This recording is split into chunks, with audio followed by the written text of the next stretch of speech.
A drunk emperor in a military uniform didn't see it coming. His wife had already counted every soldier loyal to her. It's June 28, 1762, 3 in the morning. The Winter Palace in St. Petersburg is dark except for scattered candles. Peter III, Tsar of all Russia, autocrat, the man who should be untouchable, is asleep in his quarters, probably still drunk from the previous night's feast. In the corridors nearby, a woman in a simple gray riding dress is moving through the shadows. Her name is Catherine. She's about to become one of history's most ruthless monarchs, and she's brought soldiers with her. But let's rewind. Catherine wasn't born to rule Russia. She was born Sophie of Anhalt-Zerbst in 1729, a minor German princess, essentially a political pawn. At 16, she was shipped east to marry the future Tsar Peter III, a man she'd never met. I've read accounts from courtiers who were there.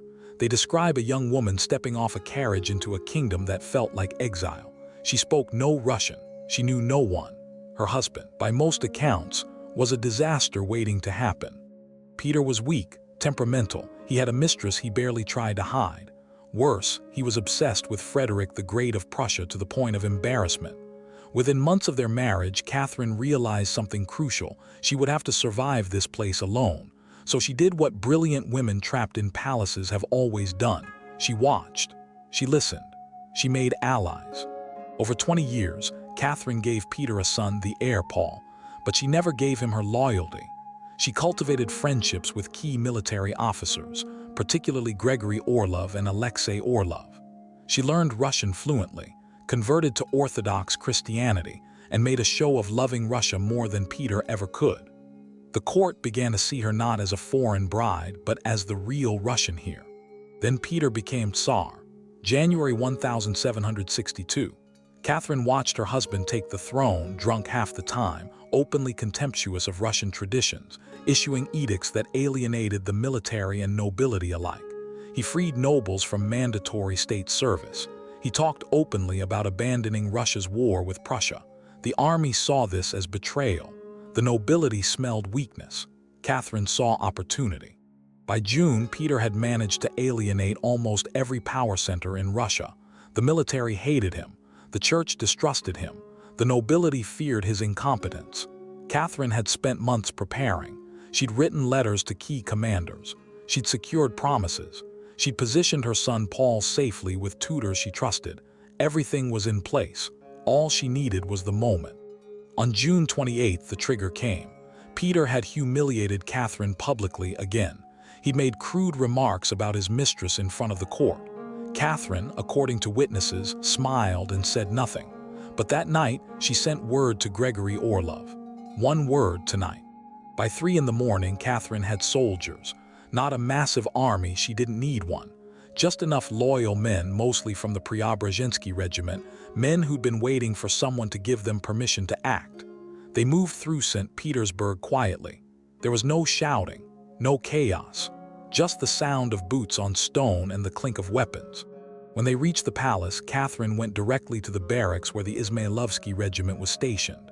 She appeared in that gray dress, small, calm, speaking directly to the soldiers. She didn't have to say much. She told them the Tsar was destroying Russia. She told them she would protect them. The soldiers cheered. One regiment, then another, then another. Within hours, she had the city. Peter woke to find his throne gone. When he tried to flee, soldiers turned him back. When he tried to fight, there was no one to fight with. By afternoon, he'd signed an abdication. By evening, he was under guard in a rural palace outside the city. Catherine walked into the Winter Palace as Tsar, not regent, Tsar. The whole thing took 72 hours. No major bloodshed, no civil war. Just a woman who'd studied power for 20 years, understood exactly where it lived and reached out and took it. Peter died 8 days later in custody, officially from hemorrhoids, though no one believed it.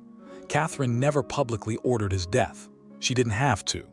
What strikes me, reading the accounts decades later, is how clean it was, how surgical. Catherine didn't overthrow Peter in a moment of rage. She'd been building toward this for 2 decades. She'd counted every soldier. She'd measured every loyalty. She'd waited for the moment when his own weakness did half the work for her, and when it came, she moved. Catherine ruled Russia for 34 years after that night. She expanded the empire. She reformed the law.